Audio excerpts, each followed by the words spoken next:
মহেশতলায় মর্মান্তিক ঘটনা, মাকে খুনের অভিযোগে গ্রেফতার ছেলে, তদন্তে নয়া মোড়। মহেশতলায় চণ্ডীতলায় ঘটে গেল এক নারকীয় ঘটনা। ঘরের ভেতর থেকে উদ্ধার হলো এক মায়ের পুড়ে যাওয়া দেহ। আর এই ঘটনার পরিপ্রেক্ষিতে ছেলে সঞ্জয় ঘোষকে গ্রেফতার করলো পুলিশ। ঘটনা জানাজানি হতেই চাঞ্চল্য ছড়িয়েছে মহেশতলা পৌরসভার 35 নম্বর ওয়ার্ডে। পুলিশ জানিয়েছে, গতকাল রাতে এলাকাবাসীর সন্দেহের বশে খবর পেয়ে চণ্ডীতলার একটি বাড়িতে পৌঁছায় মহেশতলা থানার পুলিশ। ঘরে ঢুকতেই তারা দেখতে পান এক নারীর অগ্নিদগ্ধ মৃতদেহ। পরে জানা যায়, মৃত মহিলা ওই বাড়িরই বাসিন্দা এবং অভিযুক্ত সঞ্জয় ঘোষের মা। সঞ্জয়কে সেই বাড়ির ভেতর থেকে আটক করে পুলিশ।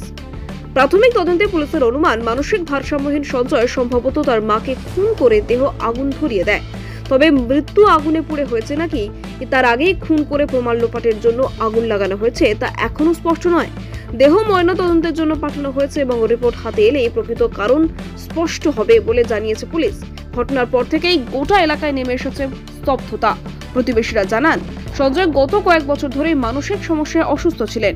মাঝে মধ্যেই অস্বাভাবিক ব্যবহার করতেন বলেও স্থানীয় বাসিন্দারা পুলিশকে জানিয়েছেন। যদিও মানসিক সমস্যা থাকলে এমন চরম কাজের আশঙ্কা কেউ করেননি।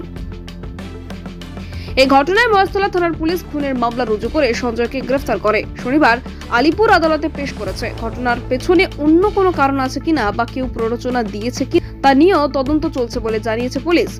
একদিকে মা ও ছেলের হৃদয় বিদারক সম্পর্কের এমন পরিস্থিতি, অন্যদিকে মানসিক স্বাস্থ্য সমস্যার গভীরতা নিয়ে প্রশ্ন উঠেছে সমাজ জুড়ে।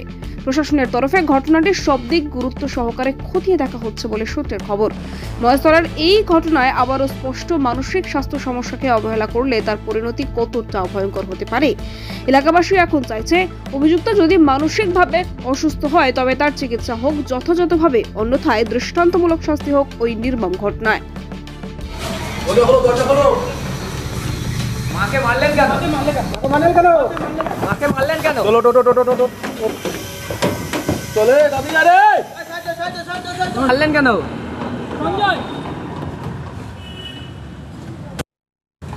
মাকে মারলেন কেন?